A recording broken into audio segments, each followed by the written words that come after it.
இன்னைக்கு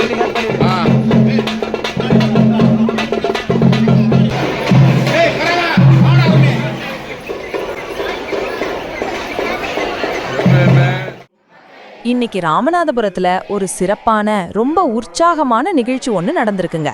எதுக்குன்னு கேட்டிங்கன்னா, நம்ம இந்தியாவின் இரும்பு மனிதர் சர்தார் வல்லபாய் பட்டேல் இருக்கார் இல்லையா, அவரோட 150வது பிறந்த நாளை ஒட்டி மேரா யுவா பாரத் அமைப்பு ஒரு சூப்பரான ஒற்றுமை பேரணி யூனிட்டி மார்ச் ஏற்பாடு செஞ்சிருந்தாங்க. ஒரு தனியார் ஆசிரியர் பயிற்சி கல்லூரி வளாகத்திலிருந்து இந்த ஊர்வலம் ஆரம்பிச்சு அம்மா பூங்கா வரைக்கும் ரொம்ப சிறப்பா நடந்துச்சு. இந்த நிகழ்ச்சிக்கு மாவட்ட இளைஞர் அலுவலர் சம்யக் ஹெச் மேஷ்ரம் தலைமை தாங்கினாரு. அவர் பேசும்போது இந்தியாவோட ஒற்றுமைக்கு அஸ்திவாரம் போட்டவரே பட்டேல் தான். அவரோட கனவை நனவாக்க இப்போ இருக்கிற இளைஞர்கள் தேசிய ஒற்றுமையோட இருக்கணும் அப்படின்னு ரொம்ப அருமையா சொன்னாரு. இந்த ஊர்வலத்துல யாரெல்லாம் இருந்தாங்க தெரியுமா? பல காலேஜ் பிரின்சிபல்ஸ், ப்ரொஃபசர்ஸ், சமூக அமைப்புகள், NSS ரோட்டரி உறுப்பினர்கள், ஸ்கூல் காலேஜ் ஸ்டூடெண்ட்ஸ்னு நூற்றுக்கணக்கான இளைஞர்கள் சும்மா பட்டையர் கிளப்பிட்டாங்க.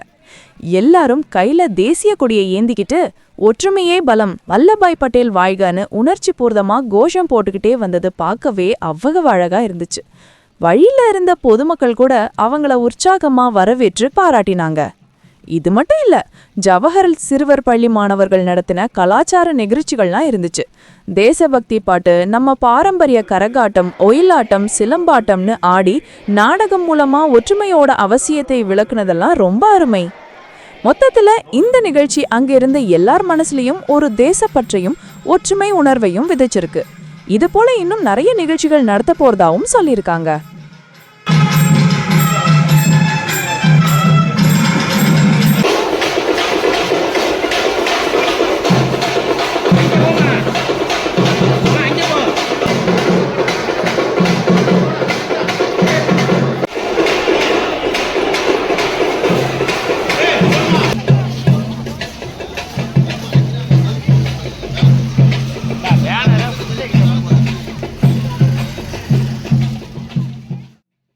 இந்த செய்தியை பத்தி நீங்க உங்க கருத்தை மறக்காம பதிவிட்டு போங்க.